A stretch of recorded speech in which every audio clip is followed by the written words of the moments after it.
Guys, good morning. Alam mo ba guys, na ang bulaklak ng gumamela ay gamot sa isang uri ng sakit na ang tinatawag ay pigsa. So ang gumamela ay dininikdik to, tapos ilagay kung saan ang parte ng katawan ng pigsa para ito ay magkaroon ng mata, para upang lumabas ang kanyang nana. So guys, may idea na kayo.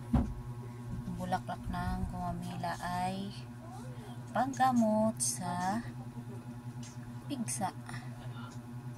Kahit saang parte ng katawan tinutubuan ng pigsa. Diba guys? Kahit na sa sa pinanwan ng takti. O, pwede rin to. Basta mabisa ito pag gamitin to sa ng pigsa. Kasi mayroong dalawang klaseng pigsa. Pigsang lubog. Ibig sabihin ng pigsang lubog ay wala siyang mata.